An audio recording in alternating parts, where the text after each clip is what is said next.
un premier séjour. Il est devenu le chouchou d'Hollywood. Et bien sûr, il a remporté les 2 Golden Globes.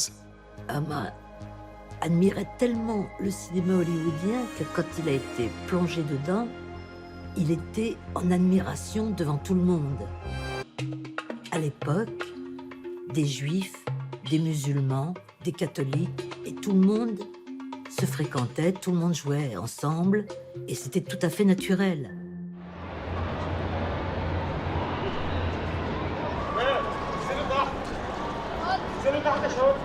Vers les 12-13 ans, comme beaucoup de petits garçons, il est devenu gros. Et sa mère, qui l'idolâtrait, a dit « C'est pas possible, mon fils il est moche, il est vilain, c'est pas possible, il faut qu'il maigrisse. Donc, qu'est-ce que je vais faire ?» Et elle a décidé de l'envoyer là où on mangeait mal, d'après elle, et où on faisait du sport. Et c'est comme ça qu'il est rentré au Victoria College. Il a bien porté sa cravate du Victoria College. Il parlait encore plus anglais qu'eux. Presque plus avec l'accent de la BBC. Il utilisait des mots que les Anglais courants n'utilisent pas. Des vieux mots. Omar voulait être plus anglais que les Anglais à ce moment-là. Le malade imaginaire pour son école. Tout le monde l'a applaudi parce qu'il paraît qu'il était formidable. Et c'est comme ça que ça s'est déclenché. À la base, c'est l'amour de la littérature française.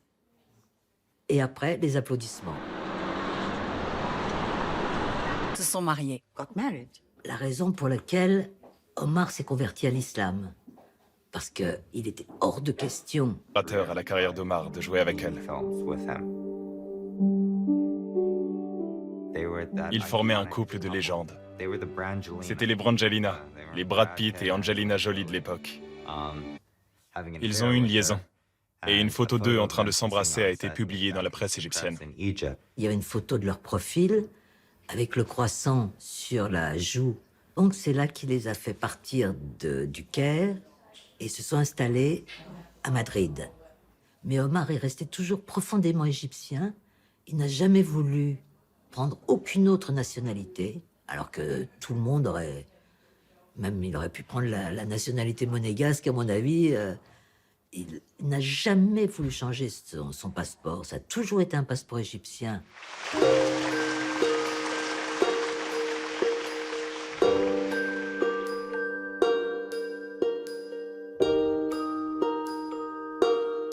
On l'a toujours présenté comme un grand séducteur, grand Don Juan, etc.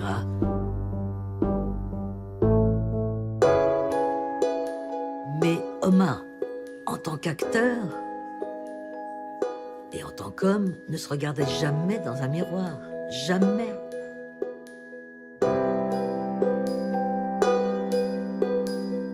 Alors, peut-être qu'il était plus prétentieux de son intelligence que de sa beauté, si vous voulez, que de son charme, etc.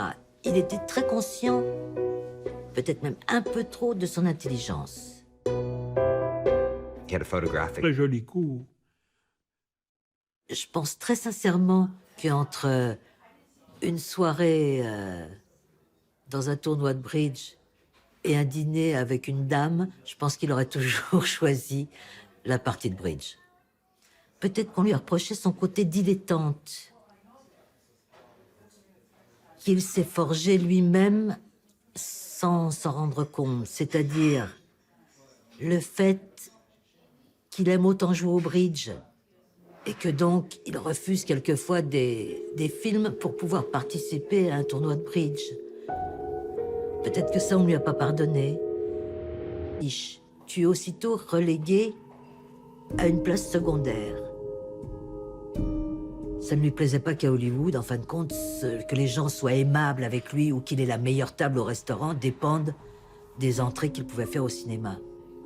Peut-être qu'il imaginait effectivement que le humaniste, c'est-à-dire il voulait pas des extrémistes, ni d'un côté ni de l'autre, pour quand a eu lieu la Révolution. Il était du haut de son balcon et il leur disait bonjour, il disait bonjour aux manifestants, parce qu'il comprenait aussi les manifestants. Omar Sharif passe les dernières années de sa vie entre l'Égypte et l'Europe. Comme à ses débuts, Il joue à nouveau dans des films égyptiens, tout en continuant de se voir offrir. Et tout d'un coup, il n'a plus été joué au bridge. Il a accepté de jouer les derniers matchs au tournoi à Deauville avec des dames pour leur faire plaisir. Et là, c'était moins des compétitions.